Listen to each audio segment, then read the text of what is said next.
kita harus apresiasi pemain-pemain sepak bola kita yang sekarang sudah bisa kasih lihat mereka tegar, mereka fight.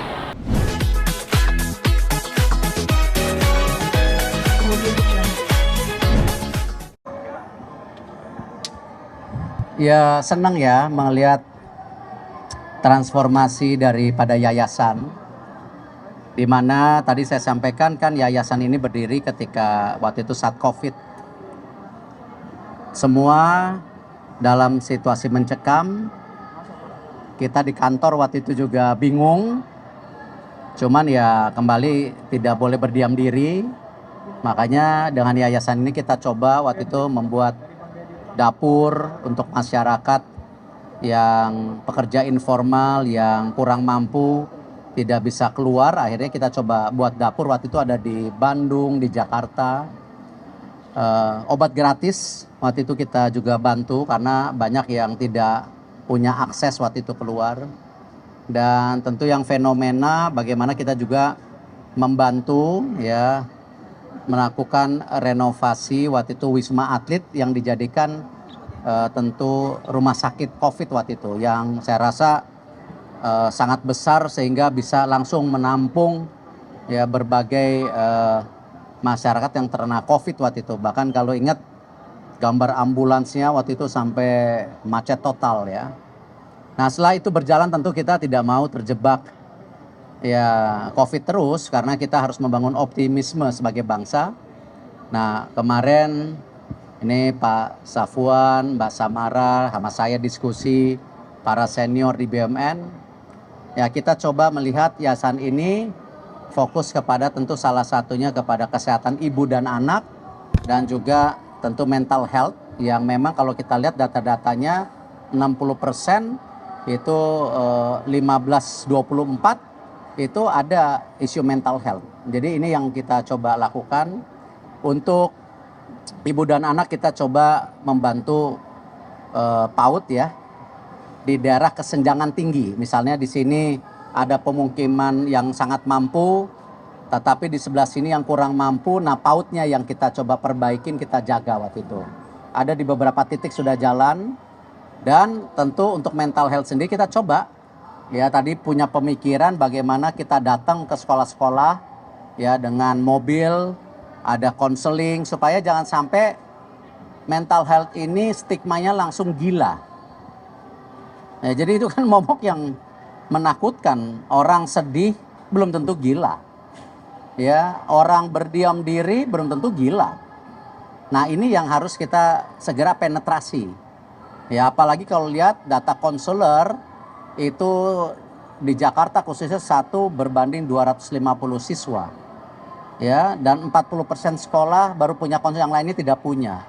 Apalagi kadang-kadang ruangannya mencekam. Nah, ini kita coba berikan solusi-solusi ya. Kembali kita yayasan bukan berarti bisa menyelesaikan semuanya, tapi paling tidak kami coba berkontribusi dengan isu-isu yang kekinian hari ini. Terkini seperti waktu itu COVID, hari ini kesehatan ibu dan anak, dan termasuk kesehatan mental. Itu sih dari saya.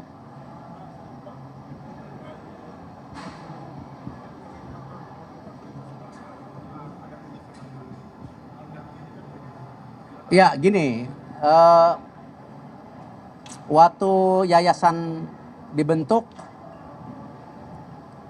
kita mendapat bantuan dari banyak pihak swasta waktu itu, ratusan miliar waktu saat COVID. Dan bahkan dari Amerika waktu itu, New York City, dia membantu alat medis. Selain tentu kita coba dengan CSR kita. Nah hal seperti ini yang mungkin saja, tapi kita tidak mau menggurui, ya kita mau berkolaborasi. Jadi kita nanti petakan beberapa sekolah, ya kita coba bantu. Ya kalau ini menjadi paripasu ramai-ramai, kenapa tidak gitu. Tapi kita tidak yakin bisa menyelesaikan semuanya sendiri gitu.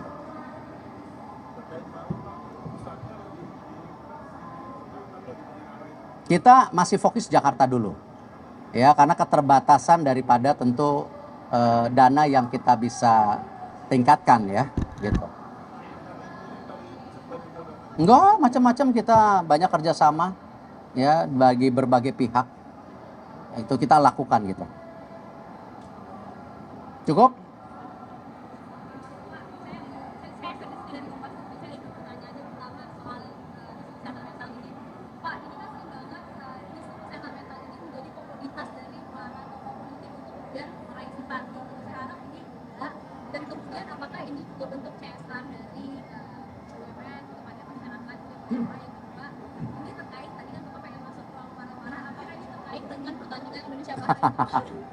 Enggak, gini lah. Kalau tupoksi saya kan kementerian yang mengurus korporasi. Saya bukan figur politik. Background saya dulu private sector. Pernah di media. Aktif di olahraga sampai hari ini. Kita mengawali masalah ini memang masalah di internal kami dulu. Kalau bisa dilihat misalnya bagaimana kita buat terobosan buat para tentu tim kami di BUMN, ibu-ibu yang rumahnya jauh, dia bekerja di BUMN, suaminya juga bekerja di tempat lain, income-nya pas, ya kita coba dengan memberikan yang namanya tentu daycare, udah jadi.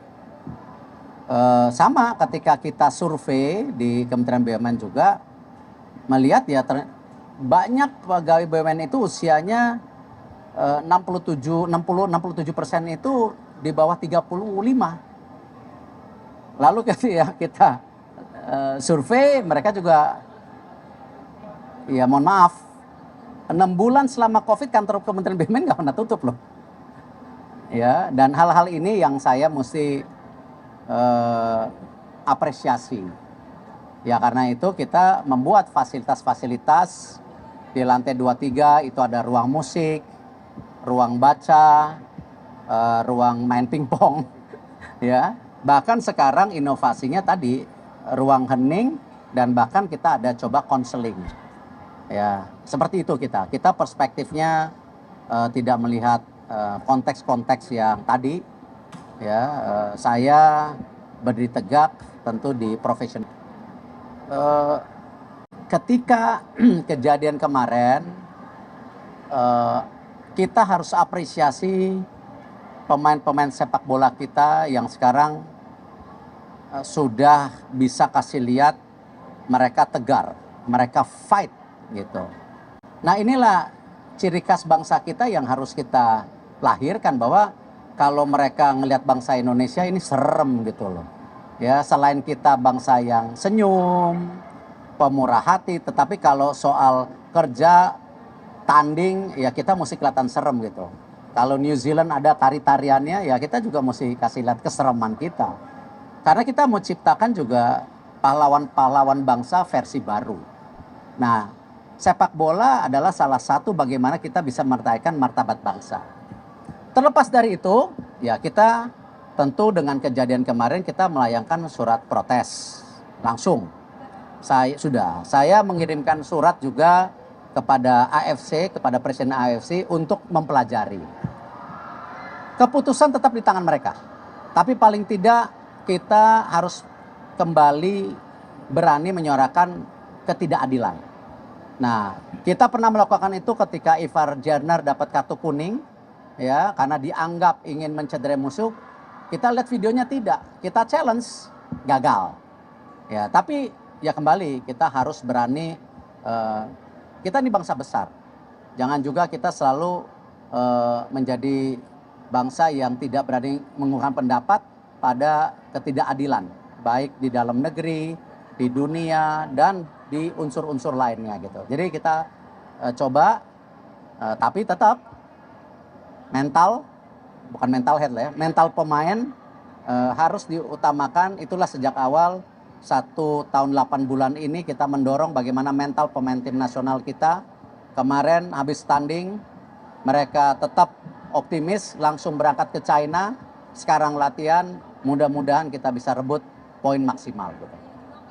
Daya juang.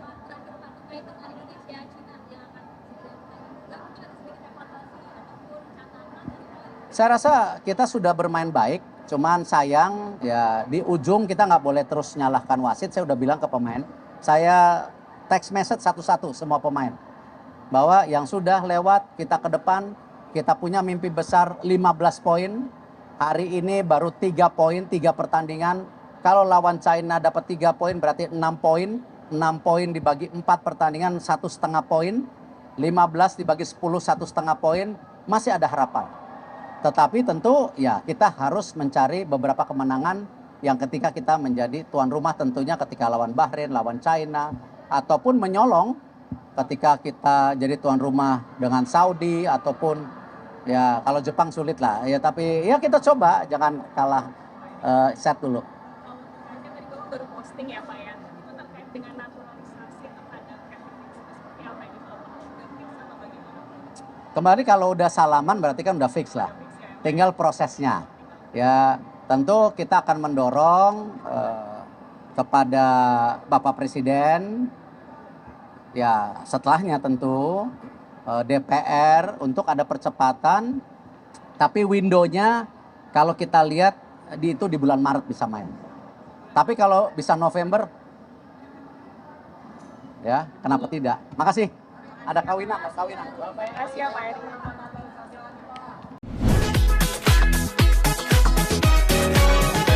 Kemudian